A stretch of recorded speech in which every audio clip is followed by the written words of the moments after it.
कहानी की शुरुआत में हमें रास्ते में जाते हुए दो बसेस को दिखाया जाता है। उस बस के अंदर बहुत सारी फीमेल स्टूडेंट्स होती है जो सभी अपनी क्लास के लिए जा रही होती है और उन्हीं में से एक स्टूडेंट का नाम मित्सुको था जो कि वो दिखने में काफी ज्यादा प्यारी थी। वो अपनी नोटबुक में कुछ लिख रही होती है। तभी उनमें से उसी की एक फ्रेंड उसे ये कहती है कि तुम क्या हर वक्त नोटबुक में नोट करती रहती हो, ये सब करके तुम्हें क्या ही मिलेगा। यहाँ हमें देखो, हम सभी लोग एंजॉय कर रहे हैं, तुम भी हमारे साथ एंजॉय करो। ये कहकर उसकी फ्रेंड उसके हाथ से वो नोटबुक छीन लेती है। तभी उसका पेन नीचे गिर जाता है और जैसे ही मित्सुको उस पेन को उठाने के लिए नीचे झुकती है तभी देखते कि कोई अदृश्य चीज उन सारे लड़कियों के साथ साथ दो बसेस को भी आधे से काट देती है, जिसकी वजह से सारी की सारी लड़कियां दो हिस्सों में बढ़ जाती है। इसी के साथ मित्सुको जैसे ही पेन उठाकर ऊपर देखती है तो वो ये नजारा देखकर चौंक जाती है, क्योंकि मित्सुको जस्ट पेन लेने के लिए नीचे झुक गई थी, इसी वजह से उसकी जान बच जाती है। और ये देखकर वो बहुत ही ज्यादा डर जाती है और वो बस से उतरकर वहां से भागने लगती है। और यहाँ पर हमें पता चलता है कि इन सभी को काटने वाली चीज बल्कि और कुछ नहीं, हवा ही है, जो कि सभी को अपने रास्ते में आने वाली हर एक चीज को काटते हुए जा रही थी। अब ये हवा मित्सुको के भी पीछे पड़ जाती है। ये देखकर मित्सुको चिल्लाते हुए जोरों से भागने लगती है।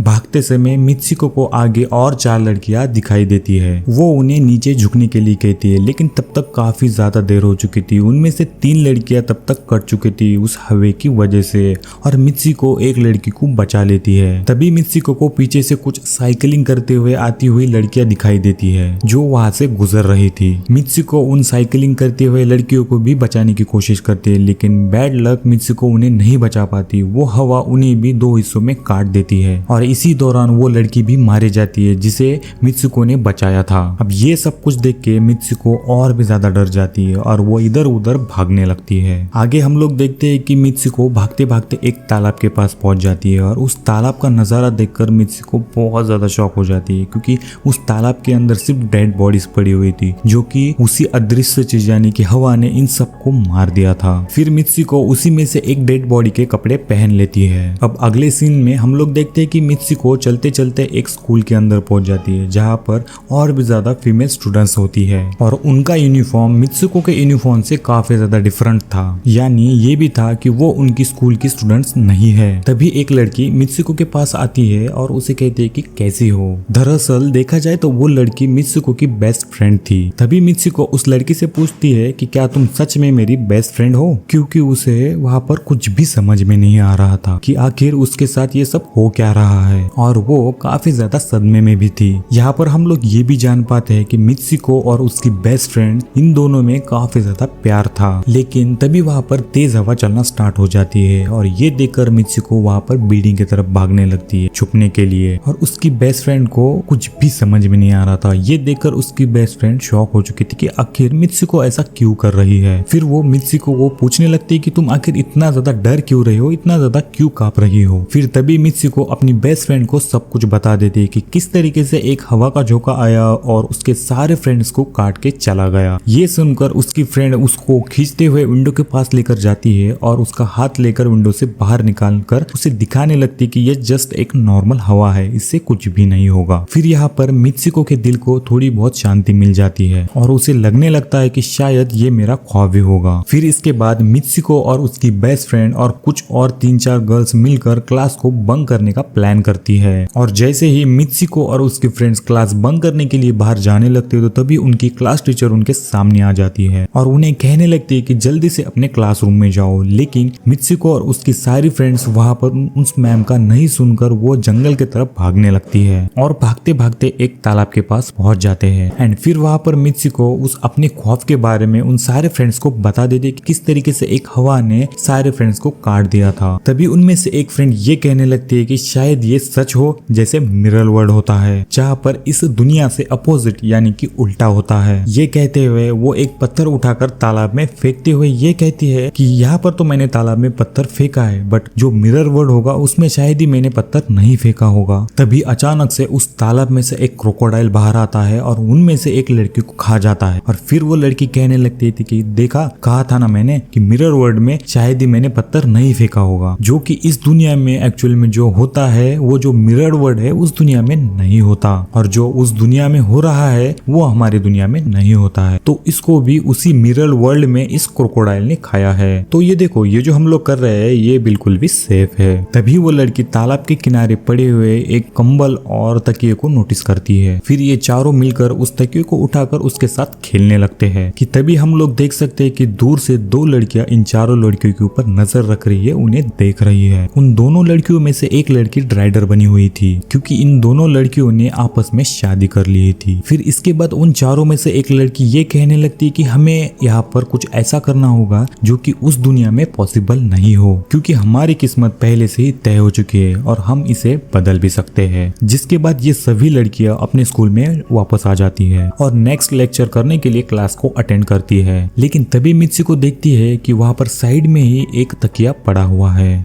फिर जैसे ही मित्सुको उस तकिए को उठाने के लिए नीचे झुकती है तभी उसकी क्लास टीचर पूरे क्लास के अंदर फायरिंग करना स्टार्ट कर देती है। फिर जैसे ही मित्सुको उस तकिए को उठाकर ऊपर देखती है तो वो ये सब नजारा देखकर पूरी हक्का बक्का रह जाती है, क्योंकि क्लास के सारे स्टूडेंट वहाँ पर मारे जा चुके थे उस फायरिंग की वजह से। और यहाँ पर एक और बार फिर से मित्सुको बच जाती है, जैसे पिछली बार उस बस के अंदर बच गई थी। फिर उसकी टीचर मित्सुको के पास आकर ये कहने लगती है कि तुम्हारी हिम्मत कैसे हो गई मेरे क्लास को बंक करने की, और अब तुम्हारा भी मरना तय है। और फिर उसकी टीचर फायरिंग करना स्टार्ट कर देती है। लेकिन तभी वहाँ पर और दो लड़कियां आकर मित्सुको को बचाकर भागने लगती है। लेकिन तभी वहाँ पर एक और टीचर आकर उन दोनों लड़कियों को गोली मारकर मौत के घाट उतार देती है। अब वहाँ पर जितने भी स्टूडेंट्स की जान बच चुकी थी उन सबको लेकर मित्सुको वहाँ भागने लगती है। लेकिन वहाँ पर उस स्कूल की सारी टीचर्स उन सब स्टूडेंट पर ऊपर से फायरिंग करना स्टार्ट कर देती है। लेकिन जैसे तैसे कर वो सारी लड़कियां उन सारे टीचर्स की गोलियों से बचकर जैसे ही स्कूल के बाहर आती है, वहां पर आते के साथ ही वो हवा उन्हें बीच में से काट देती है। और यहाँ पर भी एक और बार मित्सुको बच जाती है। फिर मित्सुको यहाँ से बचकर भागते हुए ग्राउंड एरिया से पुलिस स्टेशन में चली जाती है। फिर मित्सुको उस लेडीज कांस्टेबल को सब कुछ बता देती कि स्कूल के अंदर उसके साथ क्या हुआ। लेकिन तभी वो लेडीज कांस्टेबल उसके सामने एक मिरर रख देती है और देखती है कि तुमने तो स्कूल का यूनिफॉर्म पहना ही नहीं है। फिर मित्सुको जैसे ही उस मिरर के अंदर देखती है तो वो देखकर खुद भी डर जाती है कि वो तो एकदम से पूरी बदल चुकी है। और फिर उसे वहां पर ये समझ में आता है कि लोग उसे मित्सुको के नाम से नहीं बल्कि कुछ और ही नाम से उसे पुकार रहे हैं। और तभी हमें यहाँ पर ये पता चलता है कि मित्सुको की शादी होने वाली है। फिर तभी वही पुलिस ऑफिसर मित्सुको को उसी गाड़ी के अंदर उसे शादी के लिए लेके जाने लगती है। अब ये देखकर वहां पर खड़े हुए आसपास के लोग सभी मित्सुको को कांग्रेचुलेशंस कहना स्टार्ट कर देते हैं। फिर जैसे ही मित्सुको चर्च के अंदर पहुंचते तो वो देखती है कि उसकी बेस्ट फ्रेंड वहां पर ही मौजूद है। फिर मित्सुको अपनी बेस्ट फ्रेंड से ये पूछने लगती है कि आखिर ये सब कुछ मेरे साथ हो क्या रहा है। फिर उसकी फ्रेंड्स मित्सुको को ये कहते कि तुम अभी खामोश रहो, हम अभी फिलहाल में किसी के कंट्रोल में है, तो जैसा मैं कहूँ बस तुम वैसे ही करती जाओ। और ये कहते हुए वो उसे मित्सुको को अपना वेडिंग ड्रेस पहनाती है और उसे वहां जाने के लिए कहती है। और फिर जैसे ही मित्सुको अपनी मैरिज सेरेमनी के लिए आगे बढ़ने लगती तो उसकी कुछ फ्रेंड्स आकर उसका बहुत ही ज्यादा मजाक उड़ाने लगती है। अब ये देखकर मित्सुको के फ्रेंड को बहुत ज्यादा गुस्सा आता है और वो सारी लड़कियों को एक एक कर मारने लगती है। फिर मित्सुको जैसे ही आगे बढ़ना स्टार्ट कर देती तो फिर आगे वो नोटिस करती है कि उसके हस्बैंड की जगह पर वहां पर एक ताबूत रखा हुआ है। और फिर वहां जाने के बाद जैसे ही उस ताबूत को खोला जाता है तो उसमें से एक पीक बाहर निकलता है। फिर मित्सुको उस पीक को देखकर बहुत ही ज्यादा डर जाती है और एक टूटी हुई बोतल लेकर उस पीक के ऊपर अटैक कर देती है। फिर इसके बाद मित्सुको और उसकी बेस्ट फ्रेंड उस चर्च से बाहर निकलने के लिए भागने लगती है। लेकिन तभी ही आगे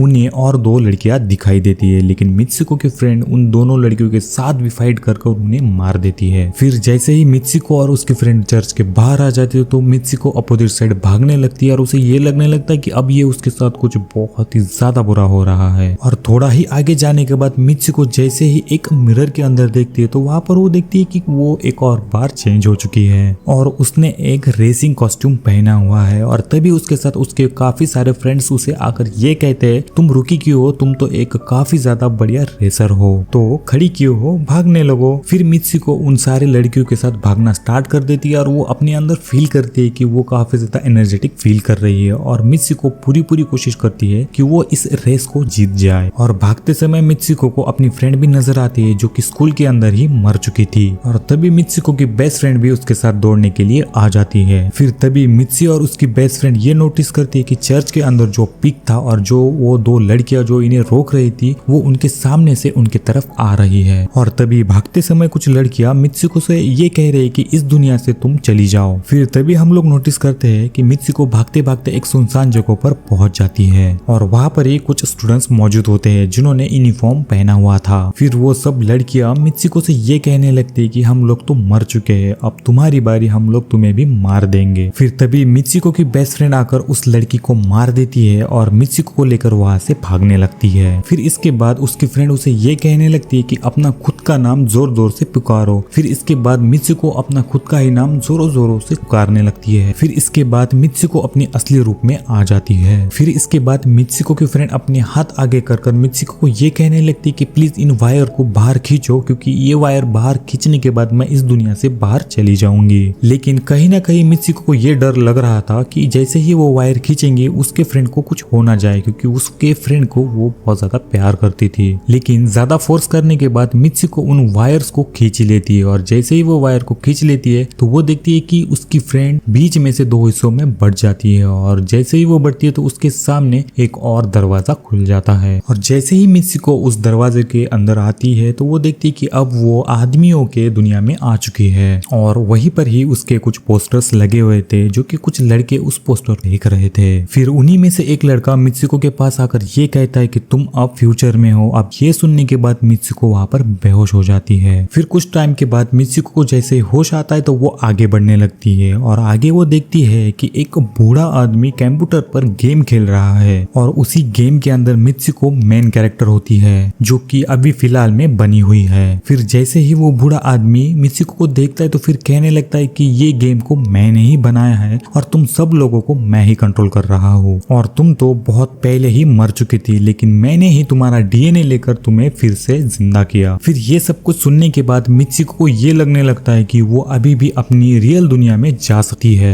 और फिर तभी वहां पर एक आदमी आता है और मित्सुको को अपने पास बुलाने लगता है और फिर वो जो बूढ़ा आदमी होता है वो मित्सुको को कहता है कि अपनी आखिरी लेवल कंप्लीट करो। और जैसे ही वो आगे बढ़ने लगती है तो मित्सुको को उसके कही गई फ्रेंड की ये एक बात याद आ जाती है कि हम लोग इस दुनिया में कुछ ऐसा करेंगे कि जो कि दूसरी दुनिया में इम्पॉसिबल हो, तो तुम इस गेम से बाहर आ जाओगी। तो इसी के साथ मित्सुको उस आदमी का गला दबाने लगती है और कहने लगती है कि बस करो हमारे साथ खेलना। और ये कहकर मित्सुको उस बूढ़े आदमी के पास जाकर छड़ी उठाती है, अपने पेट के अंदर घुसा देती है, जिस वजह से उसकी मौत हो जाती है। और यहाँ पर हम लोग देख सकते हैं कि वो बूढ़ा आदमी ये सोच भी नहीं सकता था कि मित्सुको ऐसा कुछ भी कर सकती है। और इसी के साथ मित्सुको की डेस्टिनी पूरी तरीके से चेंज हो जाती है। वो इस दुनिया में यानी कि गेम के अंदर तो मर चुकी थी, लेकिन असली दुनिया में वो अभी भी जिंदा थी। और आगे हमें ये भी दिखाया जाता है कि मित्सुको के कैरेक्टर किसी न किसी वजह से अपने आप को ही मार देते हैं और वो अभी सब गेम का पार्ट नहीं थे। और अगले ही सीन में हमें मित्सुको को बर्फीले जगहों पर लेटा हुआ दिखाया जाता है और वो अब अपने रियल वर्ल्ड में आ चुकी थी। और इसी के साथ साथ ये दिमाग घुमाने वाली मूवी यहाँ पर खत्म हो जाती है। और आगे ऐसे ही दिमाग घुमा देने वाली मूवी को एक्सप्लेन करने के लिए मुझे नीचे कमेंट बॉक्स में उस मूवी का नाम जरूर से सजेस्ट करना।